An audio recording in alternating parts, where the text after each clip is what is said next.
Welcome, guys. Thank you for joining us for session number 4. Our journey is quite a rich one. We've been through quite a lot of stuff. And obviously, as managers of our online higher education institution, we want you guys to be aware of the latest trends and also what your role is in making sure that ISCED can move forward and be effective in the space. It's a very exciting space, in the sense that education is now beginning to really transform. We've been threatening for a long time, but if anything, COVID-19 kind of made people understand why there are certain benefits to online education. So hence the series and hence your role as managers. All right, so what are we going to trying to achieve today? So I'm going to very quickly just give you an overview of some of the things that were raised in the forum for last week's discussion. We were looking at open content last week, and some very insightful comments were made, and I want to just highlight them so that you guys can concentrate on that. But today's main item on the agenda is online communication, and specifically facilitating what is involved and why is online facilitation so critical to the success of an online higher education institution. We're going to look at the role of communication. We're going to look at some strategies. We're also going to talk a little bit about feedback, and I'm also going to kind of highlight how synchronous communication, these Zoom meetings and these big blue button meetings and these MS Teams meetings, what ideally you should be doing. You shouldn't be copying us. You should be, I'll give you some of the main principles so that when you do online synchronous sessions, you are doing them the best they can be. All right, as I say, don't do as I do as I say. Okay, so that's our agenda for today. You know me by now. That's me. There's my links if you really want to go into any detail. All right. But first of all, let's have a look what you did last week. Last week, we were talking about, is there a role for open content at ISCED? And when I looked at your forum comments, they were overwhelmingly positive. It looks like you guys, in fact, there was not one dissenting voice. Admittedly, again, we had about 15 people who were involved in the discussion. So out of 32, that's not amazing. It means about 50% of you are feeling confident enough to actually provide your insights online. And the other 50% are still lurking somewhere in the ether. All right, we don't know what you guys are up to because there's no presence of you in the learner management system. So I've just picked out 3 comments. They were a good number. People are sticking to the idea that you post once and then you comment twice, right? We're trying to develop a discussion, and therefore it's important that you don't just talk to people, but you also talk with the people, all right? You're actually engaging in their perspective as well. So I've just chosen 3, but there were a lot of good ones, and there were quite a lot of repetitions. So these 3, I think, are typical.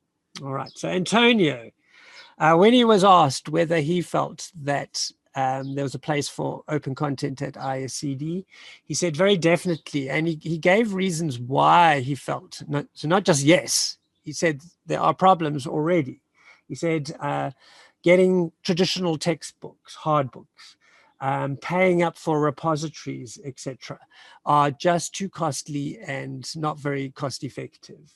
And yet now he points out that he also points out that creating your own content is not always a viable option, except in a few instances where you really do have large enrollments and lots of people involved, paying people involved. So this leaves us with only one option: to provide quality learning materials, OERs.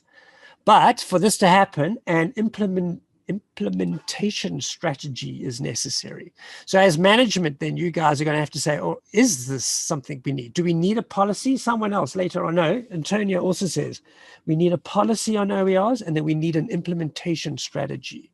All right, so it's all very well to say, yes, we understand the value proposition of open content, but for it to happen, certain things need to be in place. And as managers, your job is to make sure that those mechanisms are in place. Number one, perhaps you need to have a very clear policy. What is your position on open content? All right. And how are you going to make sure that that policy becomes actualized? So do you have an implementation strategy? So some of the things we were mentioning before, I think last week I said, be a little bit careful. Don't become an ideologue.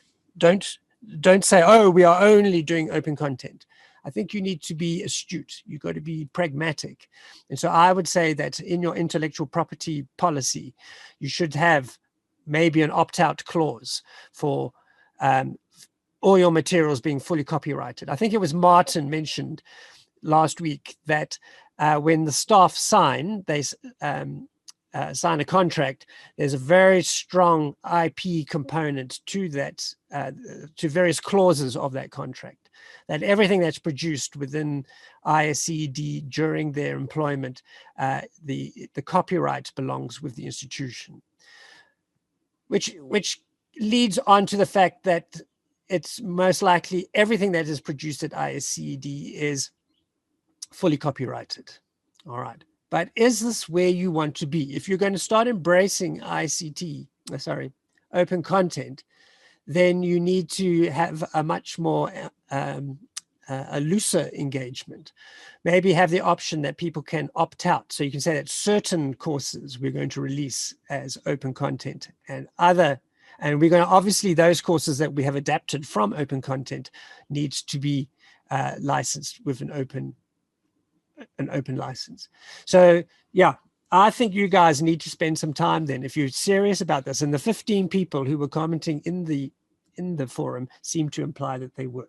So yes, some type of a policy and some type of an implementation strategy should now be on your agenda for things to discuss and decide exactly how you're going to do it.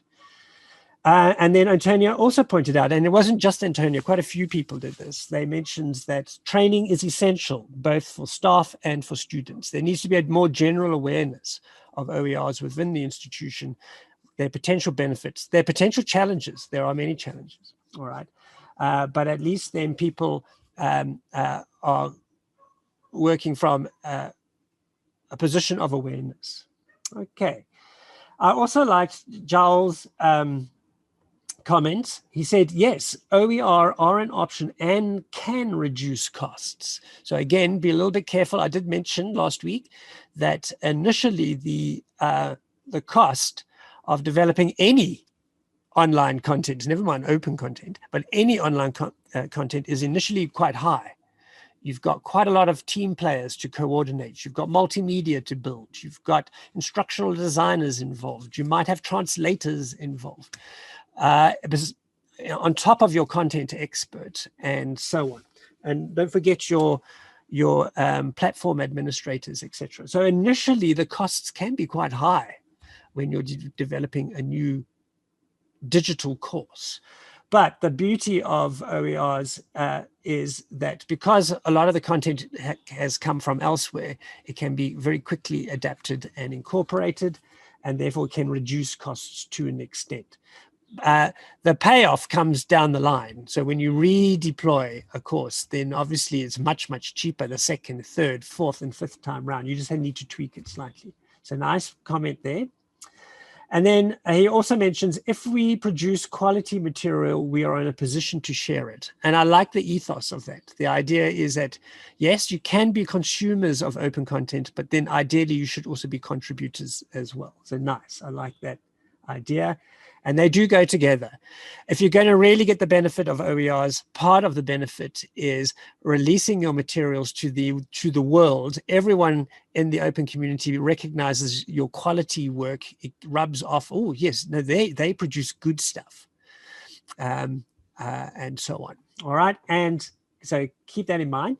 And then an interesting, Zachariah mentioned a major limitation for researching these materials is the difficulty with the English language that most ISCED tutors and students, including me, have, since there are few materials in Portuguese with an open license.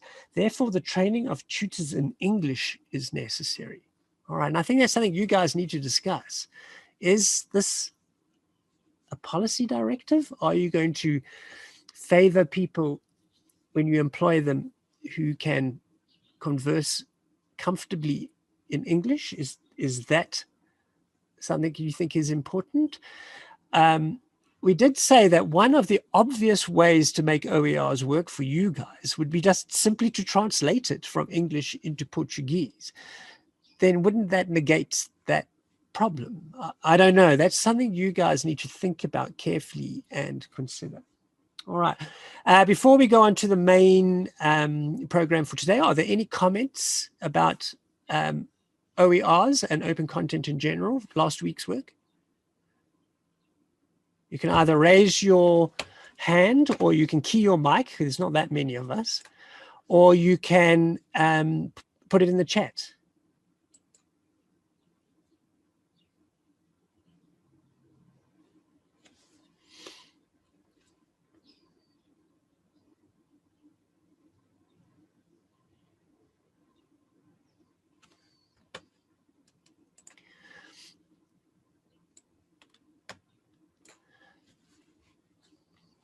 All right. So it looks like last week's work ignited a lot of ideas. And I think now as managers, you need to make sure that it doesn't just dissipate, that you now start thinking about how do we therefore now act on these ideas. All right. So keep that in mind then. We need you guys to now be aware, you're now aware of some of the issues, but what are the implications for the institution? So we want you to think about that. Okay. All right. Today's agenda, though, is on facilitation. And right from the beginning, ISCED has always considered that online learning is really a facilitated experience. And I remember coming back to, coming to ISCED for the first time in 2017. And I put together a little facilitating tutorial, and I piloted it, admittedly in English, and the idea was that it would be picked apart and translated and become a component of the orientation of new facilitators.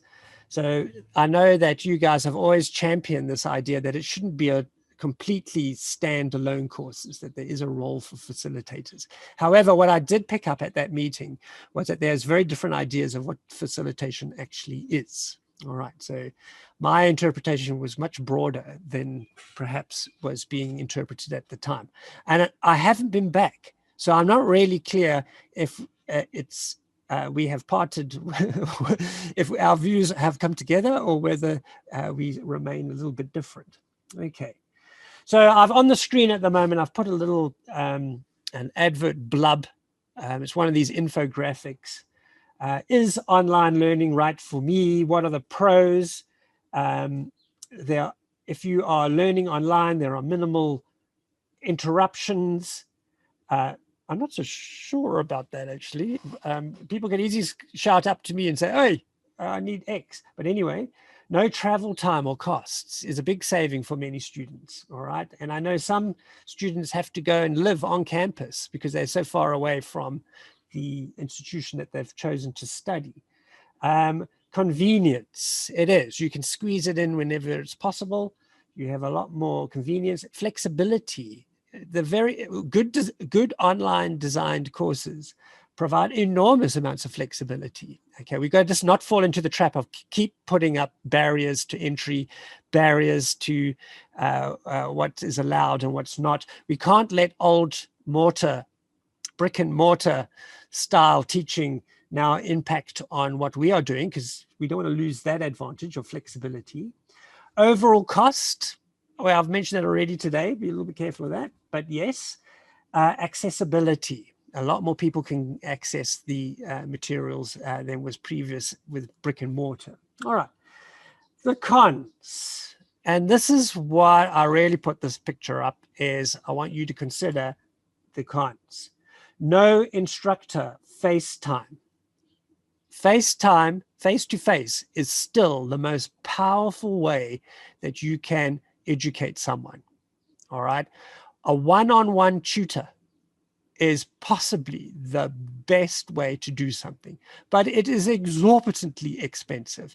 Only the super rich can really afford an online tutor to sit at someone's elbow 24/7. I mean, it just doesn't make sense today, but face-to-face is still the best way. And the fact that we spend so much time in exposition, yada, yada, yada, lecture, lecture, lecture during FaceTime is criminal. You could do that with a video. Why are you doing that in face-to-face time? That should be much higher order thinking skills. So that is a real problem, is this lack of quality face-to-face time. Negative reputation or perception. In the past, the design of online courses was dire. It was boring. It was trying to emulate all the bad bits of what we did face-to-face. And we've already, in our second session, we've tried to show you what would be a good design. All right, the idea then to get away from didactic style learning and rather have something more interactive, rich, etc. So keep that in mind. So the public have now got this this perception that e-learning is crap. All right, and I'm afraid 80% of the courses out there are crap. They're really, really badly designed and are boring to death. All right, so we've got to change that perception. We've got to start putting out good quality online courses. Technology requirements, especially in developing world context, that's still an issue. All right, it's changing and it's changing fast, but it's still a big problem. Is not everyone has access to sufficient technology and not enough access to connectivity and data. It's changing, but it's still a big issue for many, many people. Limited support. All right, people get lost out there. They get isolated, they get demoralized, they get demotivated, and there's not a lot of support. There's no campus atmosphere. Come on, when we think back to when we went to university, what did we love? We loved the social element. We loved flirting with the girls, and we loved interacting in the canteen and doing the sports and being on the debating society. We loved all that stuff. But of course, that's all disappears online. So how do we give our online stuff that element of fun? All right. Lack of personal satisfaction. A lot of people do it. They grind through it. They get the certificate and they say, thank God that's finished. And now we can move on in life. All right. So those are the problems we have. And the reality is that online learning sounds sexy, but the reality is it's actually quite difficult. All right, we've mentioned technical issues. The data goes down, the computer crashes, your connectivity is expensive. Poor program design means that often it's boring, it's text heavy, it's dull, it's dry, it's deathly. All right. Computer literacy is a requirement to really be able to feel comfortable in this environment. You've got to have a bit of computer literacy. You've got to know how to fire up your PowerPoint. You've got to know how to work through the LMS. You've got to be able to navigate the internet. You've got to be able to craft good emails, etc. So there's quite a lot of computer literacy required for it to become a comfortable environment for learning. But this is a real problem, is the next item there. Feelings of isolation or separation from the learning community. Sitting on your own when you decide you want to do some training means that 8 times out of 10, there isn't a synchronous environment where you can now talk to your colleagues and so on. You're more or less working alone. All right. So some people find that quite disconcerting. Yes, there are independent learners who will just push on anyway. But a lot of people feel that social element's gone. Little engagement with peers or academics is what we just mentioned. Traditional support base, the peers is missing. Often when you're at university and you had a problem, you didn't go to the lecturer immediately. You would talk to your colleagues first, your peers, and see if they could sort you out. And you'd borrow their notes and they would borrow yours and so on. Okay, that's all gone. Access to lecturers can be daunting, even though lecturers are probably even more available than they were previously. It is a bit daunting. There's that distance now, that transactional distance kind of is a bit daunting for some people. and no or few milestones to gauge growth and development. So sometimes these courses are a bit open-ended and the milestones aren't so clear. You don't want to have too many milestones, otherwise you lose the flexibility. But at the same time, you do want some so that it provides the course with some structure and some guidance as to how you should be working through. So those are the problems with online learning. On the little thingy bob there, I've mentioned flexible, cost-effective, interactive, potentially rich, if you get it right, are the pros. All right. So why do we need facilitators? So the main reason we need facilitators is to combat all of those issues. All right, which means a facilitator isn't someone who just sits at the help desk and troubleshoots a couple of technical issues. All right. I'm afraid, in my interpretation, a facilitator is someone who has at least their fingers in 4 different areas. And the 4 areas are facilitate learning. Okay, they've got to have some idea of pedagogy and understand how to actually encourage people to learn. All right. And sometimes it's a very mundane things. It's like making sure that you stimulate a good debate, making sure that you sum up a debate and you explain what were the main things that came through. I tried to do a little bit of that at the beginning of the session for last week's session. It could be just providing people with stepping stones so that they can grow sequentially towards something. So it's not always just being a lecturer and then shaking your finger and saying, this is the way the world is. It's about structuring the learning process, is what I mean for facilitate learning. So your facilitators, therefore, need to have some understanding of pedagogy and particularly how people learn online. Then I got technical support. I think that one's very clear. Not all facilitators are good techies. In fact, the good facilitators tend not to be the technical people. Technical people have built their own reputation as being prickly, hard to approach. They like to set up barriers because it makes them feel important. Okay, so they're gatekeepers. We don't want that. We need facilitators who have sufficient technical knowledge to actually make things easy for the learner. All right. So silly things like they must be able to guide them when they've forgotten their passwords. They must help them upload their assignments. If they've got a connectivity issue or some troubleshooting with their device, the simple things like how to solve those issues. All right.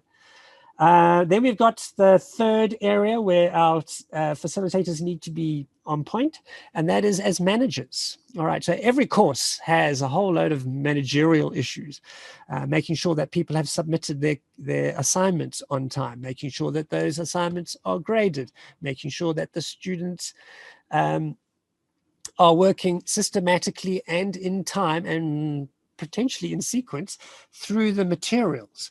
The LMS all this data, but it needs someone to actually coordinate and make sure that the course is proceeding logistically correct and for someone to do all the course administration. So that's what we mean there for course management. And the 4th one is social cohesion. Now, this one might sound a bit weird, but a lot of those negatives about online learning was the lack of the social component that's normally associated with face-to-face learning. So that's where this would come in. So, for example, can you build an environment where people feel comfortable to speak out, to have their say? Can you build an environment where people are not holding back? The fact that 50% of you are not engaging with the forums means I am not very good in that particular area, the social cohesion. All right, so that's where I'm not cool.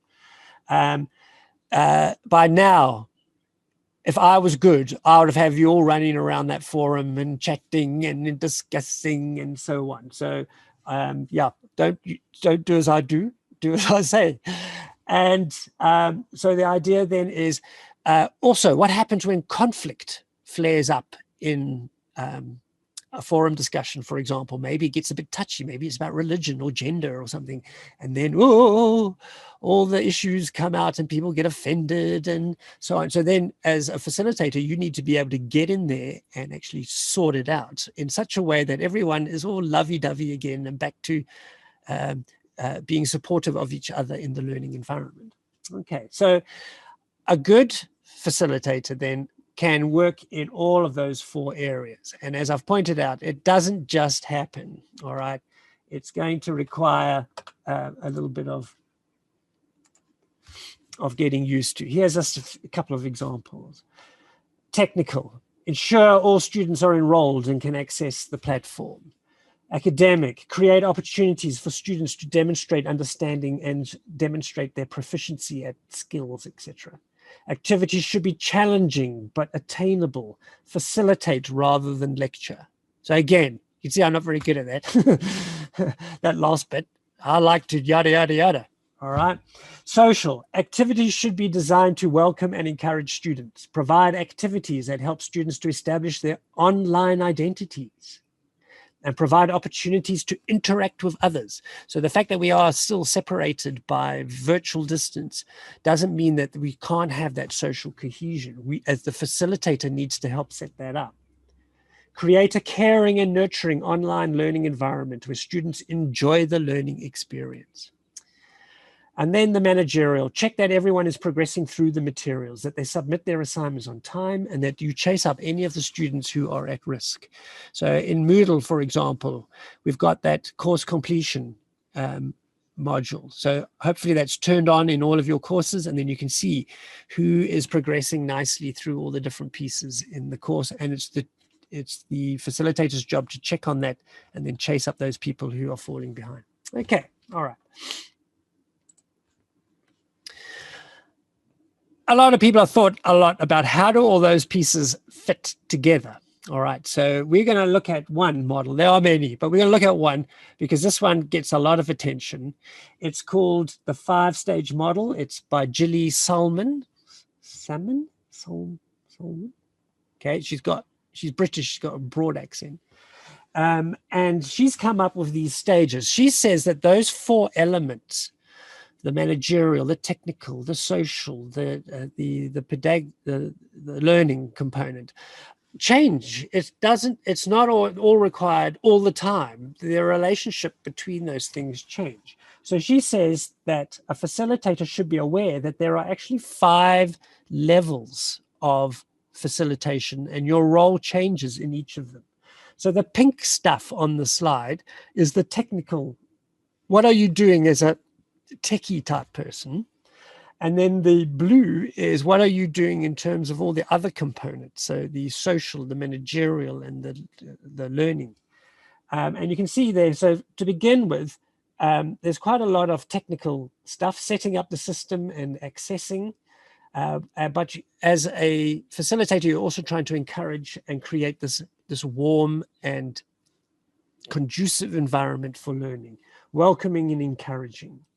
And then that takes a few days to get going. And then once that's done, then the facilitator's role changes. So then they look at online socialization. So are they, from a technical point of view, can they send and receive messages? Is that communication channel working nicely? Or are only certain people using it, like our forum? And then on the blue side, familiarizing and providing bridges between cultural, social, and learning environments. So the idea is just trying to create this social interaction. The third phase, after a few days, maybe a week or so, then they move into information exchange. So searching, personalizing software, are people beginning to take ownership of the technical side of their course? And then facilitating and supporting the use of the learning material. So the facilitator would be in the forums, encouraging the debates and the discussions. 4th phase is knowledge construction. So now you can see that the blocks are getting shorter. And the reason she's made them shorter is because the role of the facilitator gets less and less as the course goes on. So you can see initially in levels 1 and 2, quite a lot of involvement by the facilitator. But in 4 and 5, it's become less. So in knowledge construction, the students now are engaged in the building and the designing and the studying and the creating and the demonstrating, but the role of the facilitator has become much less. Now they're just holding it together and moving it forward. And finally, development. Yes? We've got a question from Edgar, who's asking whether the 5 stages are always to be used chronologically. All right. So good question. And I would say that you use it as a rule of thumb. So she doesn't know what your course is, and you might have very different curriculum requirements. So the idea then is you should rather just say, I must not necessarily go through them in sequence. I must just make sure that there is an opportunity for that type of growth.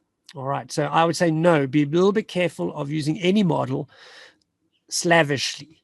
You really want to be able to adapt and change according to what your curriculum requirements are. So what are you trying to achieve of your course, and what would be the best combination?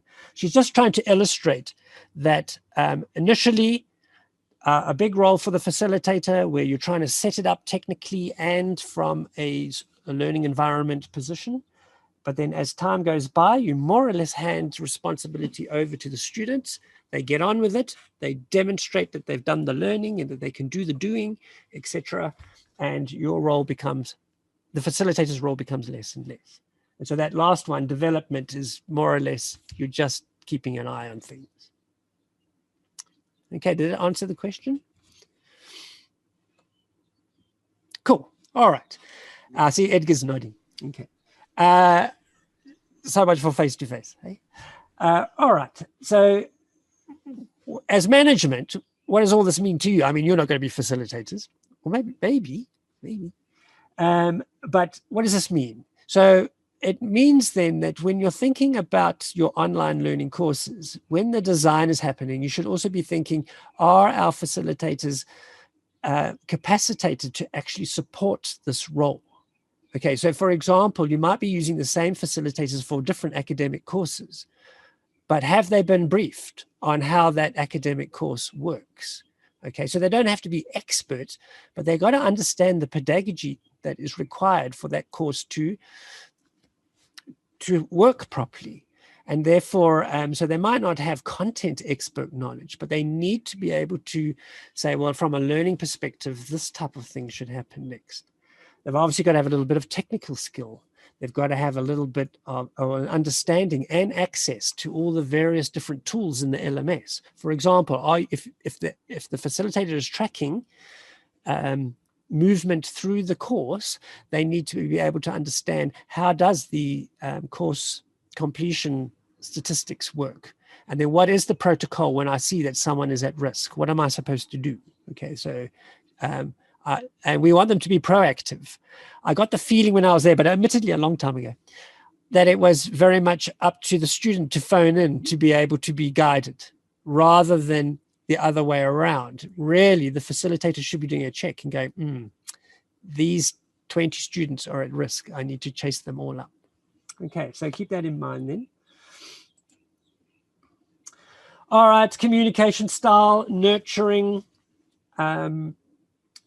Yeah, so rather than, I mentioned it last week as well, I just felt when I was there previously that the facilitation team were very brusque, is the word I used. All right. So almost like, we are doing you a favor, was the attitude of the facilitators to the students. Whereas I think it needs to be the other way around. They need to be much more nurturing, more supportive. For example, they need to make people feel welcome. They need to make sure everyone is clear on what the goals of the course are. They've got to make sure that there is a very clear support network of various channels and mechanisms available. They've got to make sure that the students are talking to each other. They need to model participation. Again, don't look at me.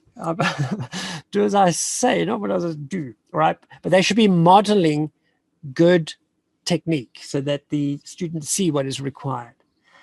Keep the discussion alive when there is a discussion. Don't let it stagnate. Also, guide the discussion so it stays on topic. Make sure that everyone is working through the curriculum and that they're not getting stuck at any point. Make sure the audience and the content are in sync, and then bring closure to each topic before moving on. All right, keep them in sync. Again, there's a little catch-22 here. The idea is you want to give them the student as much flexibility as possible, because that's the power of online learning.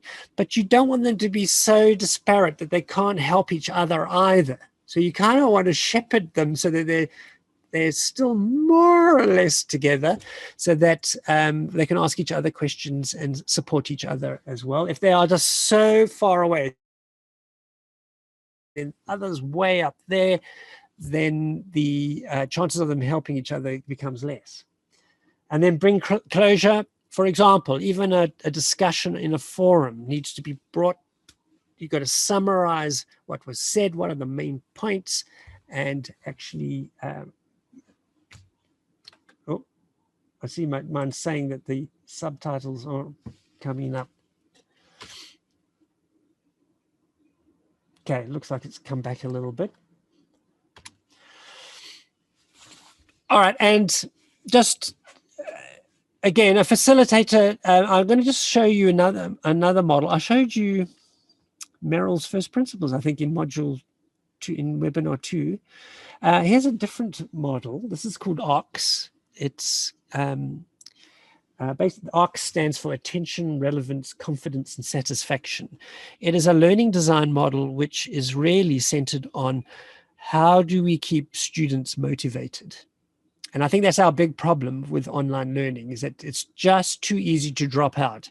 Attrition rates are very high in online learning, and partly because students lose satisfaction. They're not enjoying the learning process.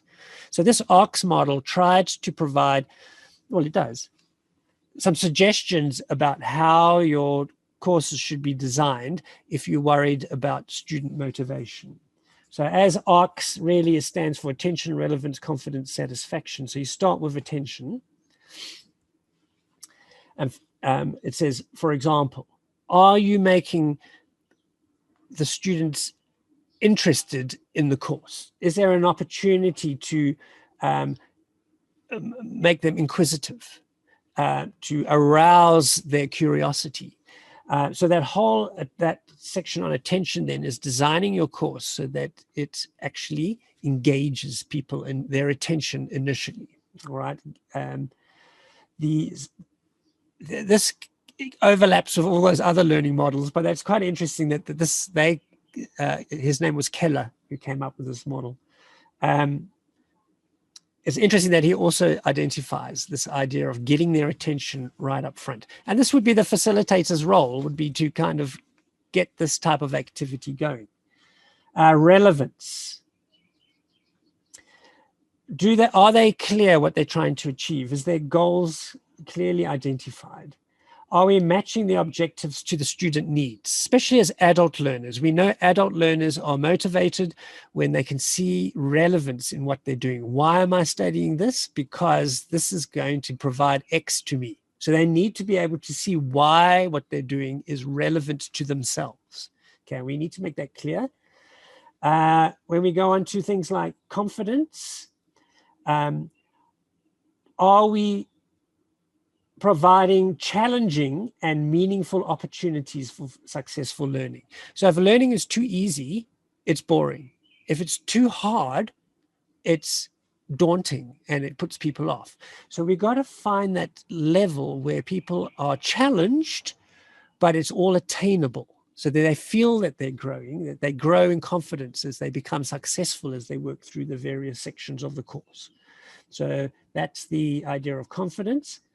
And then finally, satisfaction. Are there rewards for what they're doing? So are they getting some type of intrinsic and extrinsic reward for what they're doing? Is there a certificate? Is there a pat on the back? Is there some recognition? Is there a gateway to something new? Okay, so again, the course should really have those satisfaction issues built into them as well, if we're going to make online learning engaging. All right, we're nearly there. Which brings us to my last idea about online learning and facilitation, and that is these synchronous sessions. All right, so they're becoming more and more popular, and especially with COVID-19, suddenly everyone is Zooming, everyone is MS Teamsing. Everyone is Skyping. Everyone is big blue buttoning. And so on. So there's lots and lots of them. And what a lot of people are doing wrong in terms of online education is that they're just trying to just do a lecture now. All right. So what we would advise then is that your courses become bisynchronous. I didn't even know about that word until a few weeks ago. Bisynchronous. So what we're trying to do on this course is actually model bisynchronous. So, for example, bi as in both. So synchronous would be the Zoom meeting, and then asynchronous would be the Moodle interactions. So this is becoming all the fashion at the moment, is to now design your courses to be bisynchronous. Obviously, facilitation is involved for both sessions. So a good synchronous session should be facilitated in engaging ways. Don't do as I do as I say. And the asynchronous section, so the forums, for example, should also be facilitated in a meaningful way. So I'm stealing from a chap I met at eLearning Africa, was it last year or the year before, in Abidjan? And his big thing is, his name is Fogelberg. His thing is how to do these synchronous sessions in a much more engaging way. So I've violated his 10 commandments. So again, don't do as I'm doing, rather do it this way. So he would say, first of all, focus on the strengths of synchronous virtual communication, and that is dialogue. So the fact that we've only had one question today means I've failed the first commandment. We should have had a lot more questions, a lot more dialogue today, rather than me going yada, yada, yada. All right. However, this does not mean only top down from lecture teacher to students, but also up students and also between peers. So what we're finding is that a lot of people in these synchronous sessions talk to each other through the chat, because you'll notice in Zoom, for example, you can chat privately. So then you can have like a number of discussions going while the presenter is doing his thing, and then it becomes a richer environment. Okay, obviously I don't get to see that, but yeah. So did Andrew pass first commandment? No, he didn't. All right. Second commandment, ensure you have design opportunities for interactivity. Give the students small tasks and actions to do in order to engage with you and with each other. Okay. So did Andrew give you an opportunity to go into a breakaway room and discuss a specific issue? No, he didn't. All right. Failed again. Third commandment, use features available in the meeting interface to engage participants' attention, such as whiteboards, annotation tools, file sharing, emoticons, videos, polls, questions, and answers. A little bit. I kind of got a nice, pretty presentation. Okay, so third, medium. Fourth commandment, like we have advised for asynchronous environments, so here we advise to address the social aspects of the meeting, encourage participants to engage socially, ideally set up a check-in and a check-out activity that blends social with the needs to ascertain prior knowledge and what has been learned during the meeting. So if you had come in on time, and some of you didn't, I tried badly to do that. I was trying to talk generally about people and what they were up to and so on. So again, maybe not fail, but not particularly well done. Fifth commandment, provide structure and clarity as to what is expected. For example, communicate the time, the date of the meeting. When setting an activity, provide clear instructions as to what is required, how long. A good idea is to have the objectives of the meeting well communicated and the agenda, blah, blah, blah. I got that one. I sent out all the messages yesterday. I tried to say what I'd like done beforehand. So cool. I've got 1 out of 5 so far. I can have 2 half marks. So maybe 2 out of 5. 6, apply a virtual etiquette. Provide ground rules as to what is acceptable behavior. Okay, sorry. I'm missing the picture that goes there. The idea then is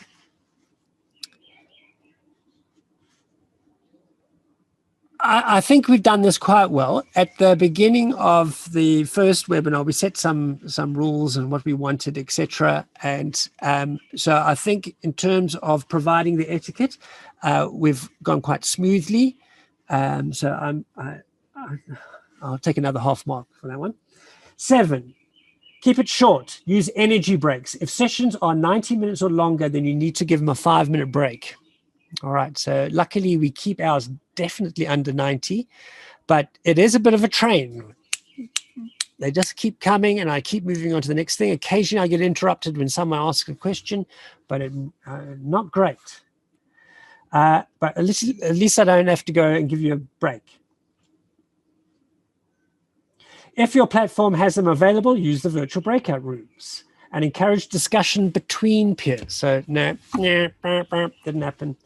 9th, where possible, use visual cues rather than rely on words on the screen or worse, the spoken word. Use a presentation rich in visual imagery and maintain engagement. I'm going to give myself a tick for that one. I think my presentation's cool and I love the little Portuguese captions at the bottom. Okay, so I've got, right, 10th, where possible, provide opportunities to practice. While this is not always possible on the synchronous platform, this might mean providing activities on the LMS. Ding. All right. So I think I scored around about 4.5, 5 out of 10 for Fogelberg's advice on how to run synchronous sessions. All right. So don't do as I do. Do as Fogelberg says. All right. Which brings us to a section where we can have a discussion. And I'm interested to know, we've still got some time. Yeah, we've got plenty of time. So what are the implications for management? And I'd like to hear now from yourselves what you think are, what you do well in terms of the facilitation strategy at the institution and what you think could be done better.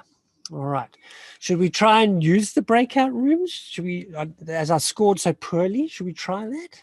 All right. So the question I would like answered then is a 2-part question.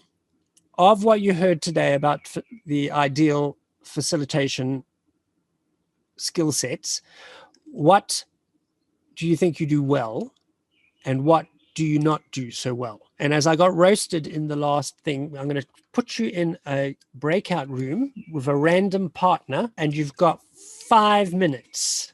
If I go 25 by 5, that's 5 people in a breakout room. I'm going to assign you automatically and then I'm going to create. So you got 5 minutes. I'm going to break you out in 5 minutes and ask you to report back. So, right, welcome back, everyone. Okay, did you find out anything new? So I can give myself an extra point. I've got 5 out of 10 now. All right, and some volunteers, please. Can you either raise your hands to report on what your group, they were a little bit uneven. We had 4 in some and 2 in others, but can we have a representative from each of the different groups to give us feedback? Yeah, I will be for group 3. Room 3. Martin, all yours. All right.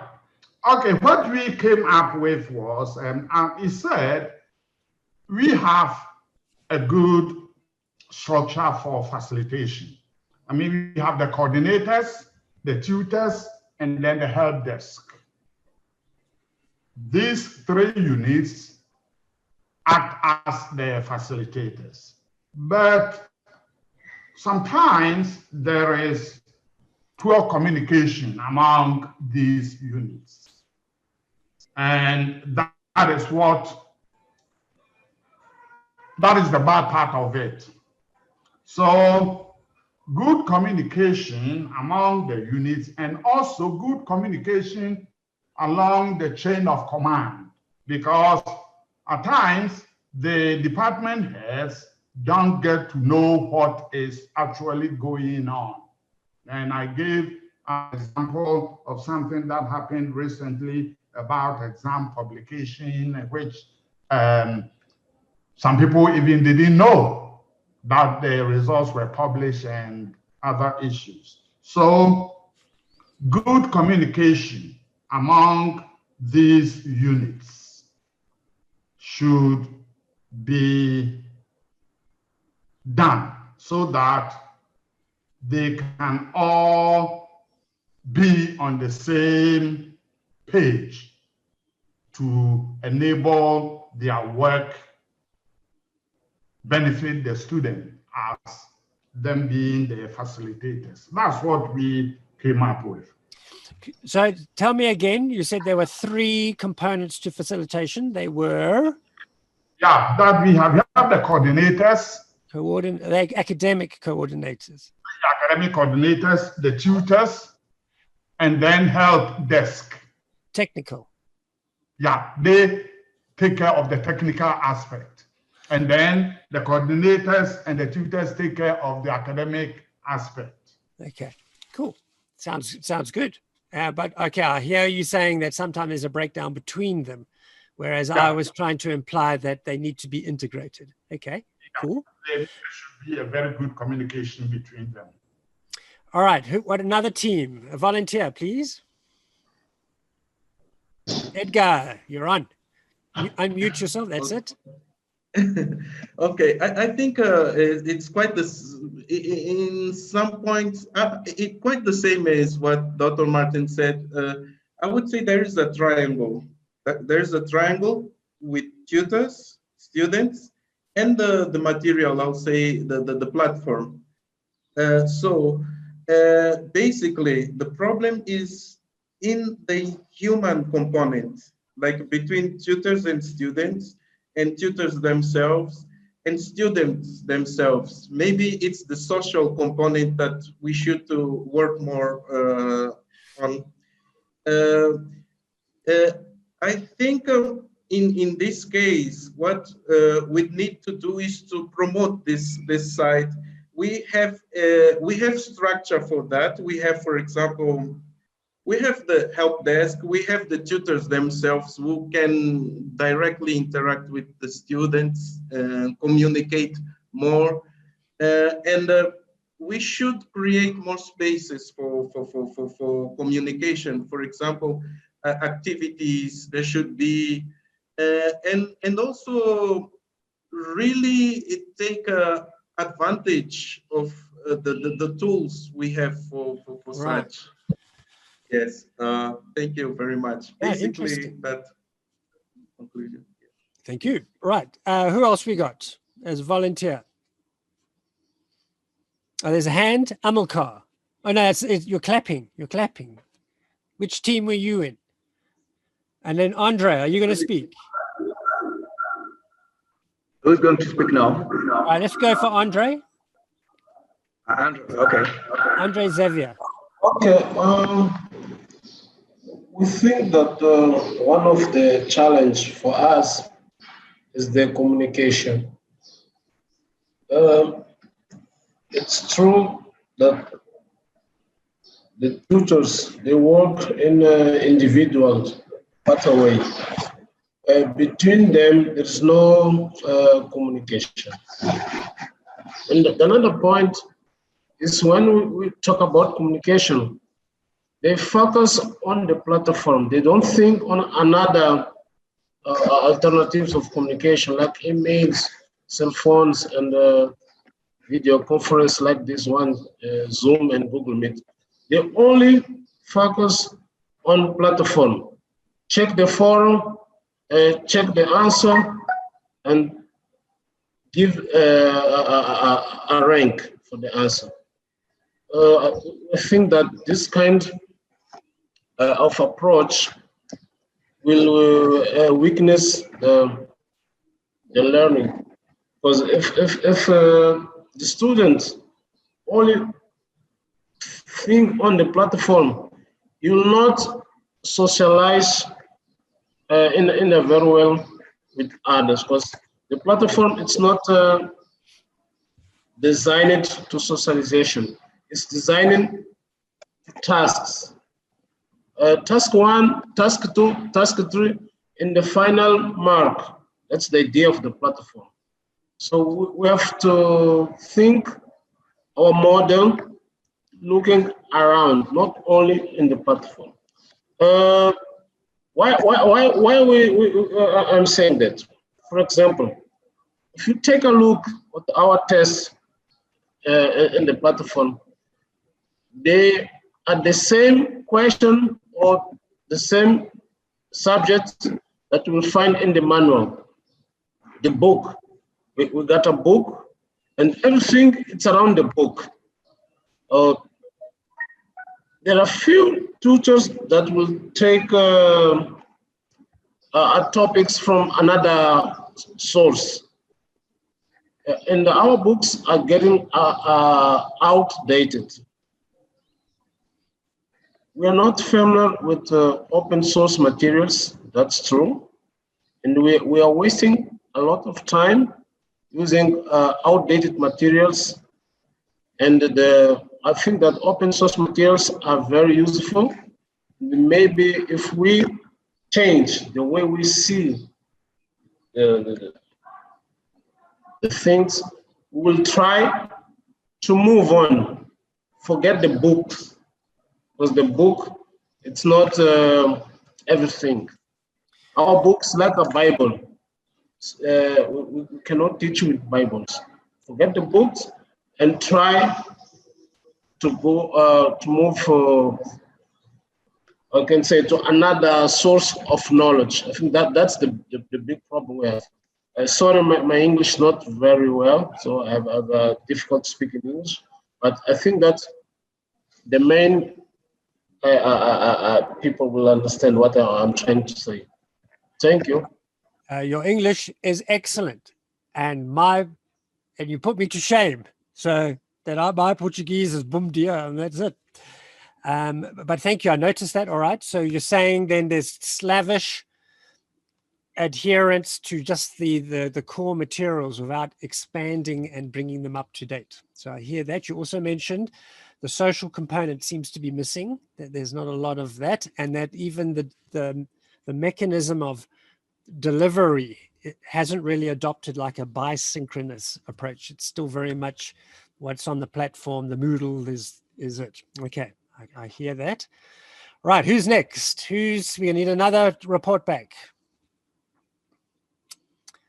We're going, Amilcar, should we go with you? Okay, thank you. Lot of things was spoken by the colleagues, but I want to point a point of view of my group about the communication. For us, we think that the communication starts on registration. Help desk, who is the one guides the student to register for any program. The communication starts there, and after that, you get must be communication through student with the department, academic departments. Academic departments. Through the academic department, we find tutors.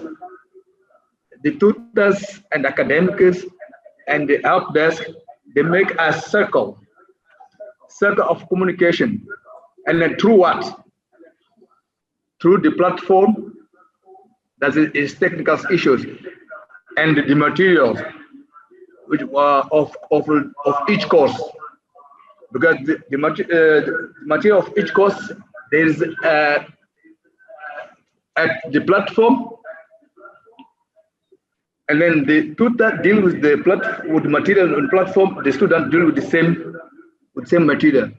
And then the communication will be through the platform, tutors with the students. Yeah, for learning delivery. Yeah, and then where is the help desk here? Help desk is there to help the students to connect with tutors.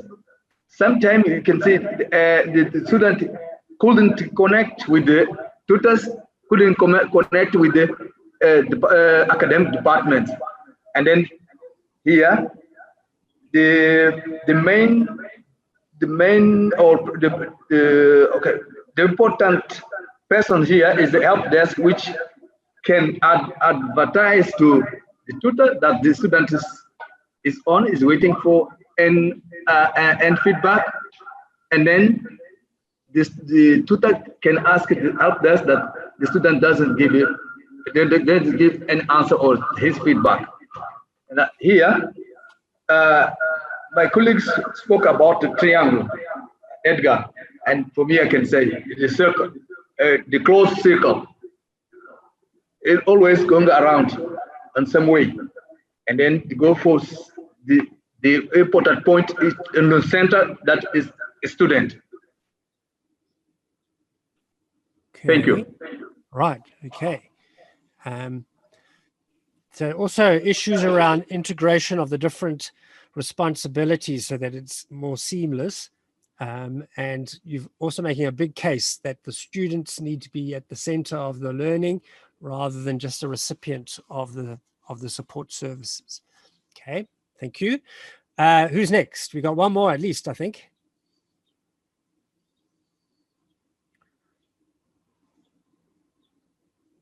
Well, okay, let's open it up. Would anyone else like to just comment individually rather than representing their group? Yeah, I'd like to comment on some of the issues raised by the other rooms.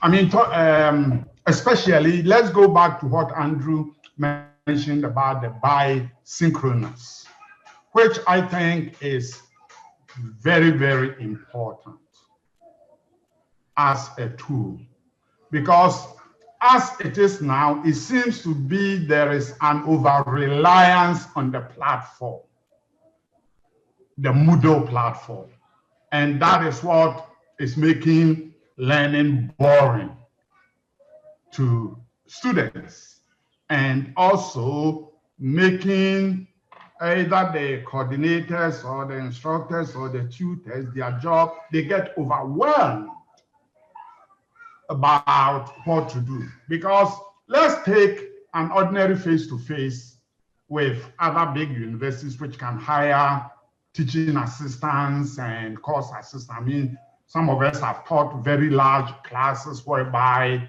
I have graduate assistants who were my facilitators. They supervise my labs, they grade assignments, they meet with students and help them with their problems and other things. But when we come to online and we expect the tutors or the instructors to be the facilitators at the same time, then that can be overwhelming.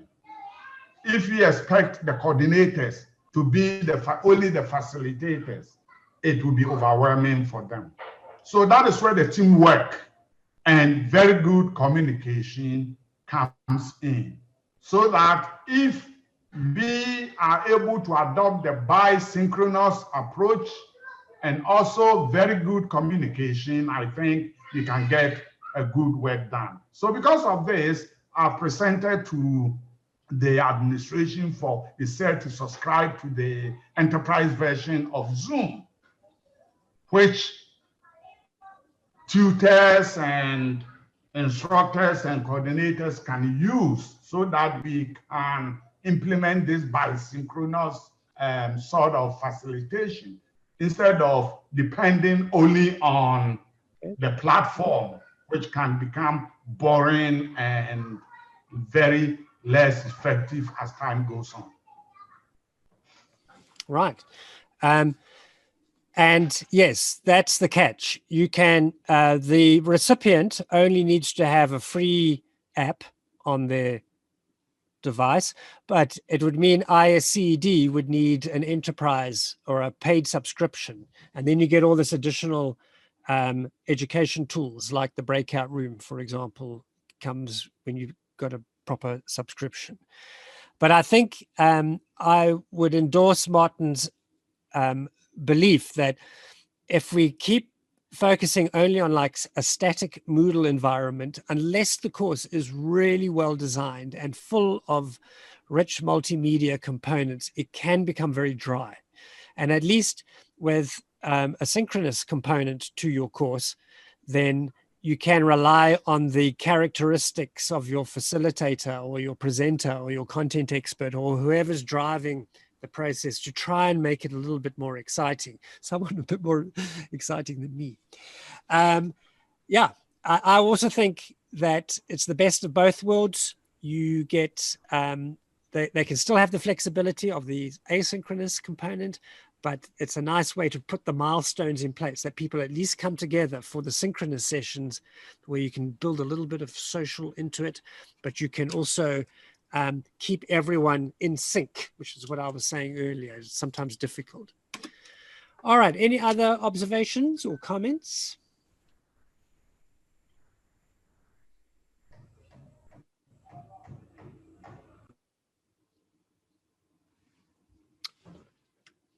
All right, then I'm just going to show my last slide and then I'm going to wrap up. There's a little bit of work for the week, nothing too taxing. It looks like your facilitation strategy is strong. It just needs some polishing by the sounds of it, which is very encouraging. Let me just share my screen for the last slide. All right, so what does all this facilitation mean for management? And I'm trying to remember what I meant there. Could be used as oh yes. We mentioned earlier that the public has this misconception that e-learning or online learning is necessarily inferior to face-to-face. And part of the reason why is because of the legacy of poorly designed courses in the past. However, if you go out there and market ISCED courses as, you can even say, bi-synchronous with top content experts and supported by a sophisticated facilitation strategy, then that could be a positive in your marketing strategy. I think people are looking for that. I think I mentioned before, or maybe I didn't, we ran a course in Kenya some years ago. I designed the course so that it was a purely standalone course, but the ministry asked for, no, we want it to be facilitated. So we trained some facilitators and then we ran it as a facilitated course. When we were collecting data at the end, we asked them, how many of you think you could have completed this course without the facilitators? And 40% said they could have, but that means 60% believed that they would not have completed the course if it was not for the facilitators. And that shows you how powerful their influence is in terms of how the course is perceived and how it's run. There is a real need for facilitated online learning. All right, we have discussed the second one. You've got to keep working on your facilitation team. You've got to make sure, the things we mentioned today was that the integration between the technical and the academic components need to be closer pulled together. We need the academic team to appreciate that they've got to be constantly trying to make the materials relevant, up to date, and useful, that they mustn't be slavishly chasing down what's on the platform. We also mentioned that there seems to be a social component that's missing to the design. There needs to be opportunities for the peers to engage with each other, but also the facilitators to engage with the peers. So that's something that needs to be done. And what I'm trying to say in point 2 then is you've got to constantly look at your facilitation strategy and the people involved. Are they capacitated? Are they motivated? Are they being professional? Regular training of new personnel and CPD for existing facilitators is required. Note, good facilitators have an interesting mix of academic knowledge, caring nature, technical know-how, and an understanding of pedagogy. Okay, and we just mentioned a new idea, this bisynchronous. What does that mean for them as well? And then finally, oh yeah, just to get back to, admittedly it was a long time ago, 2017, but you already have some little training course on your platform somewhere. Admittedly, I think it was, well, the one I gave was in English, but maybe that needs to be updated and brought into the latest post-COVID environment with all the new tools and the new ideas. But you've already got a little bit there. Okay, and it's almost 90 minutes again. So I keep saying it's going to be 60, but it's always too interesting, and you guys have got interesting insights. So we've gone on a little bit longer again. But thank you very much. There is a little bit to do on the platform, a couple of readings and another forum. So I encourage you to have a look at it. I do go in from time to time, and then I'll report early in the next session on what I've discovered in terms of the conversation. So you are being watched, and hopefully you're finding it useful. I hereby close. You can leave and get on with your lives. I'll see you next week. I'll stay online just briefly. If there are any questions, you can talk to me. But thank you very much. The session is now closed. I'm going to stop the recording.